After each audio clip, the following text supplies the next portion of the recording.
Life and Art from The Right Three by Blue Balliet.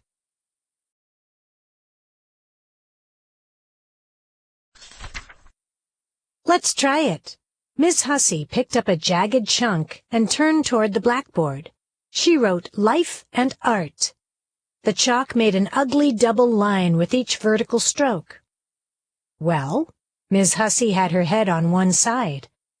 I'm not really thinking about chalk, you know. I'm thinking about a house that some people see as a piece of art. I'm thinking about what happens when life and art don't mix well. I read about it in the Chicago Tribune this morning. Anyone know what I'm talking about? Calder's hand shot up. The Roby House? Miss Hussey nodded. Tommy swiveled in his seat and studied the faces around him. Calder went on. My parents said that people in the neighborhood either love it or can't stand it. His pentominoes were lying on his desk, and he now flipped over the L and completed a rectangle made from 7 of the 12 pieces.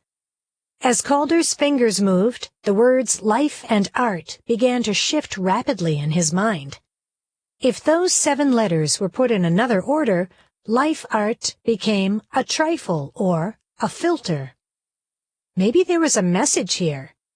He knew the word trifle meant something not too valuable or important, as his grandma Ranjana had sometimes used that word, and a filter could mean, well, something you looked through or poured stuff through. Life plus art equaled a trifle or a filter. Calder couldn't wait to tell Petra. She always understood when he discovered new ideas by rearranging the old ones.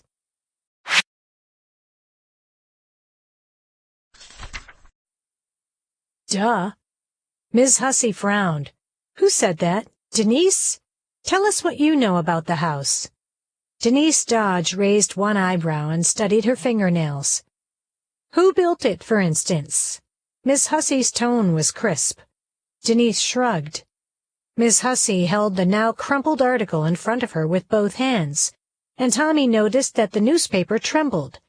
She said, Listen carefully. Perhaps I'm wrong. Wright masterpiece coming down.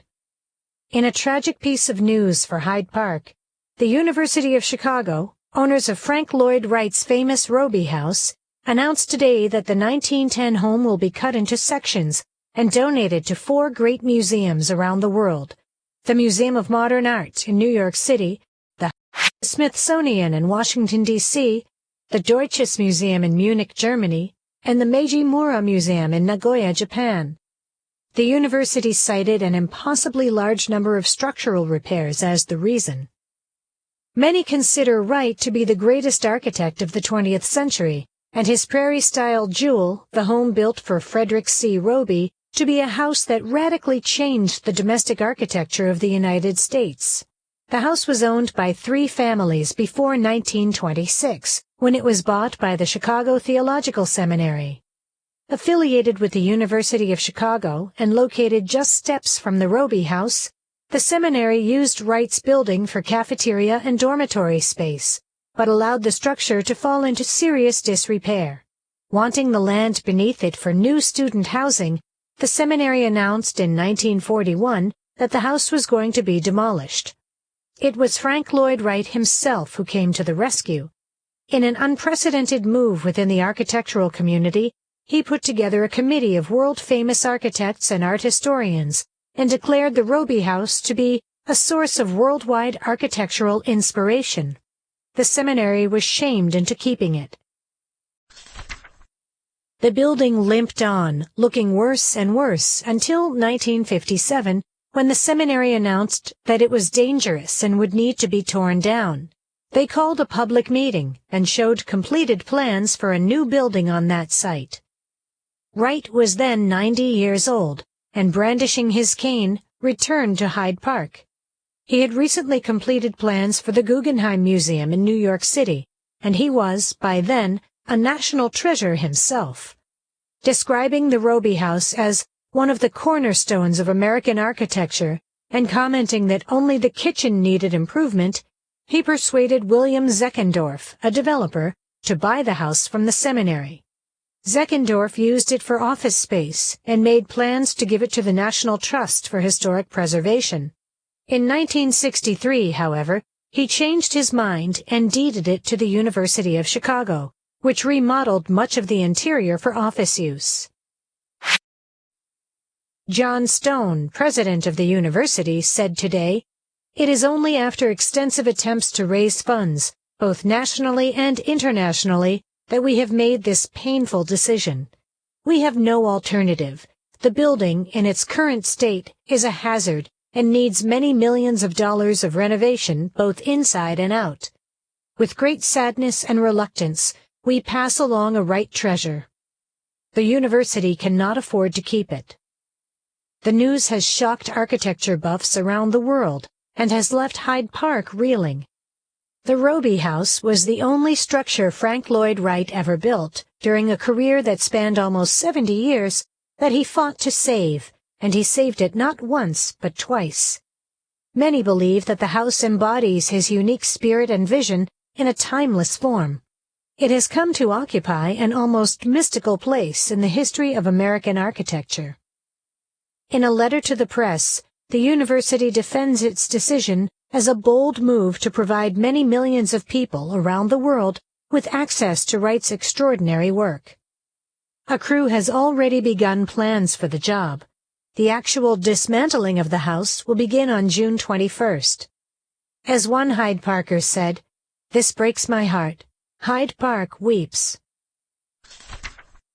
Ms. Hussey looked up. For once, she didn't ask what the class thought. The tie had fallen off the end of her braid, and her words tumbled over each other. "I felt sick when I read this. A house like that needs light and air, and is one indivisible piece. The idea of carving up the structure and preserving chunks of it in museums." She said museums as if it were a dirty word, which was a little confusing. The class knew Miss Hussey loved to go to museums. Tommy's hand was raised, but just barely. Should he tell the class that his new apartment was right next to one side of the Robie house? Would other kids think that was lucky? Ms. Hussey was pacing again and didn't see Tommy's hand. She went on, "I know all of you have passed it many times. It's only 3 blocks away. It's long and low, but remember that it's been almost a century since Wright designed it. Things that are normal to us now were revolutionary then, like rooms that flowed into each other, living space that moved easily between inside and outside, a hidden front entrance, deep overhanging eaves, an attached 3-car garage.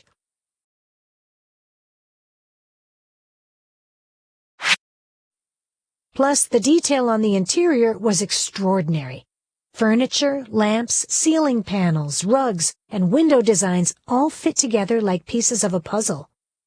There were once 174 art glass windows in that house, which meant thousands of pieces of colored glass. Amazingly, almost all of the windows are still intact. Another hand went up, and Tommy sank down. "What's art glass?" someone asked. "It's what most people call stained glass, but Wright didn't like that label.